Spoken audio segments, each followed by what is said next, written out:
Hello everyone, welcome back to another Vanar versus. Today's opponent is Lyonar. So starting off right here, I need something a bit stronger for my turn 1. So I want to probably mulligan the now that I'm thinking about it, the Cryogenesis and the Mark of Solitude actually give me a couple really good answers. Playing a Hearth Sister turn 1 is decent, but keeping those spells kind of sets me up for a stronger mid game. And so luckily for me, I do get a Snow Chaser and a Healing Mystic. I'll be able to make use of those to sort of even out my curve.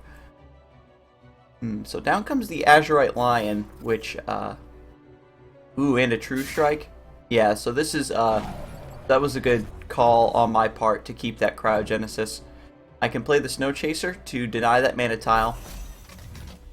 And then Cryogenesis takes out the Lion, and I can actually draw a Vesper creature to my hand, which is perfect.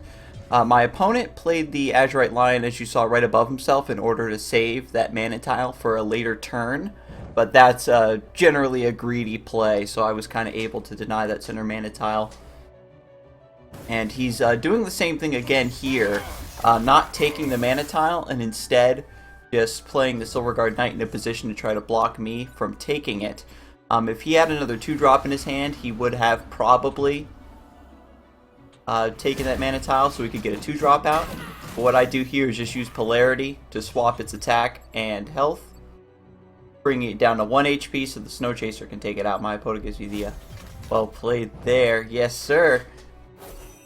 And right here, I just play the 2 Snow Chasers and the Healing Mystic to block him in. So now he's trapped on his side of the board with my infiltrated Snow Chasers. Give him the emote there. But this particular setup I have here is pretty nice. I'm very vulnerable to Holy Immolation, but since he only has 5 mana, he's not going to be able to drop a creature and Holy Immolate it in the same turn. Down comes the Ironcliff Guardian instead. So to deal with Ironcliff Guardian, I can actually use the Mark of Solitude that I saved from turn 1, so as I predicted, this is coming in handy for me during the mid game. And then Cryogenesis does 4 damage, and then I'm able to again just trade into him with the Snow Chaser. I'm going to attack with the bottom one because the one that's already been summoned at the top is closer to him, of course.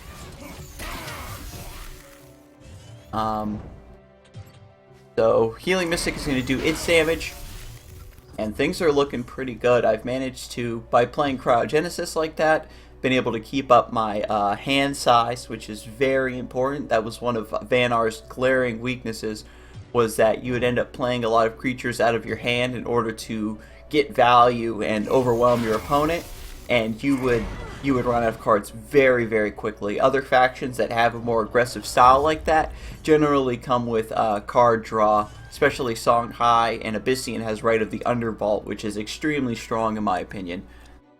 And so down comes the Elix Stormblade, and at this point I'm really, really hungering for a Hailstone Prison, but they're not giving it to me, which is unfortunate.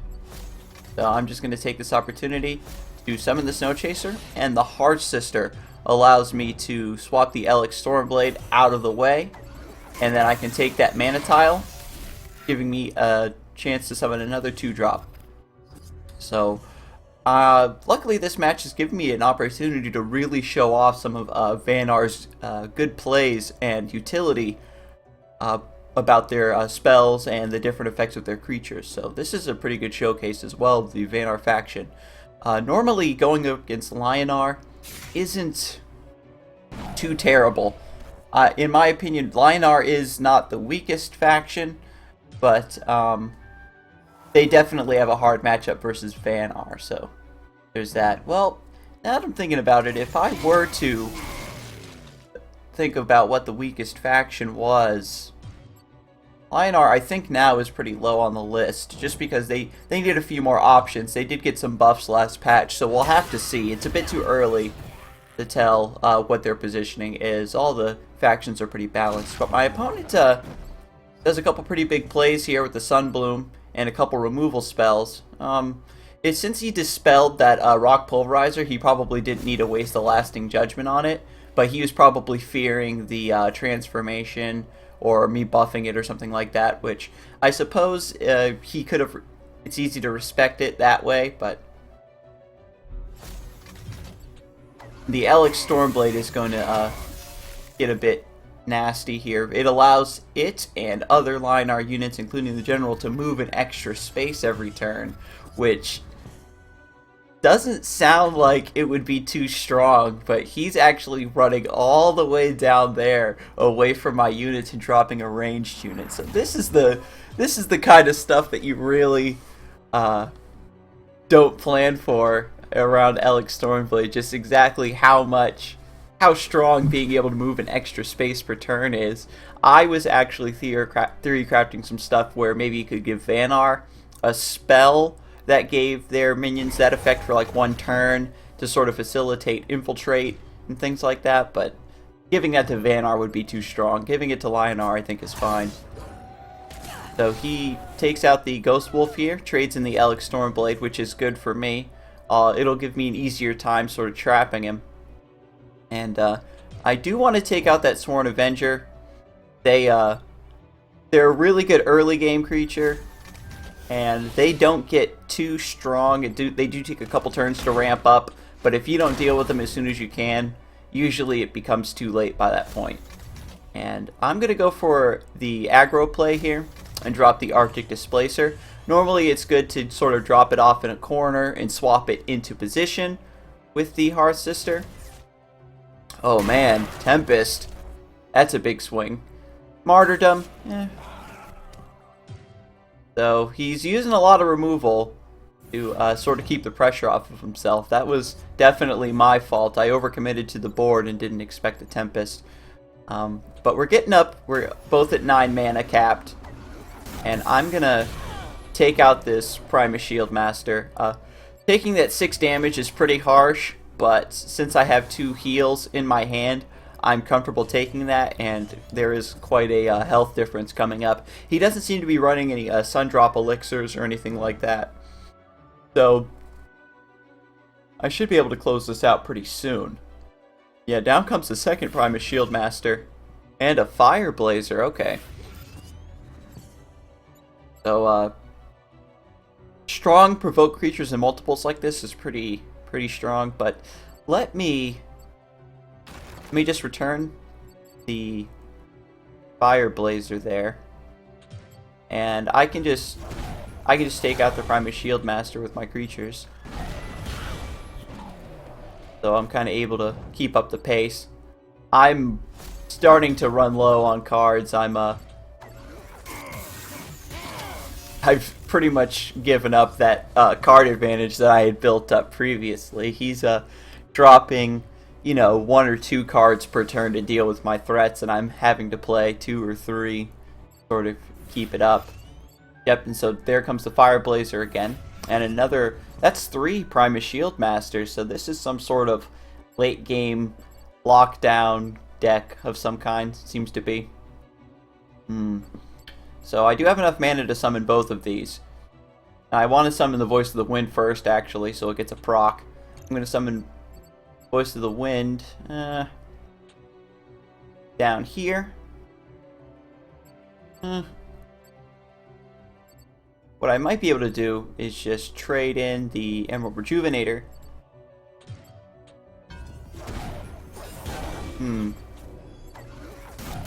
There we go, take out the Primus Shield Master. That way the Ephemeral War Master and the Healing Mystic can trade into the Fire Blazer. This puts me in a bit better of a position for playing the Voice of the Wind and the Arctic Displacer.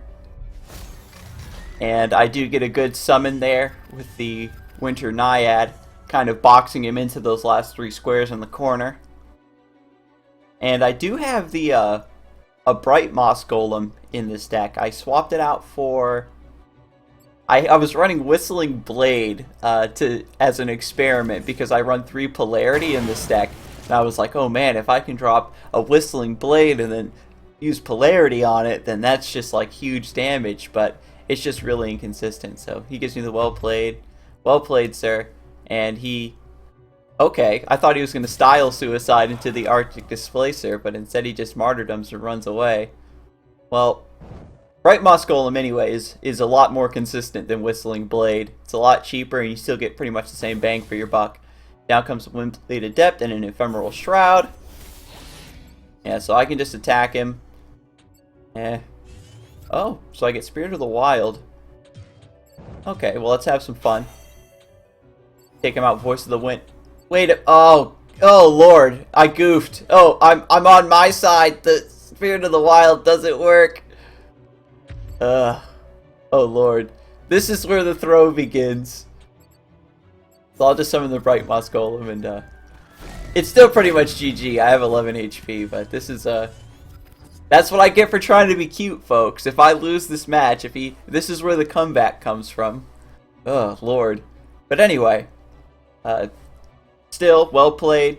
Normally, I was just trying to be cool. I haven't used Spirit of the Wild in a while, and I really like the spell effect. And please don't judge me. I'm not trying to BM, just trying to put some style points out there. But yeah, we'll just finish him off next turn. Down comes Azurite Lion. Azurite Lion. If he had like another Provoke or something, I think that I would have been done for. If that was like an Ironcliff Guardian, I think that would have just done me up. But well played for real this time, sir.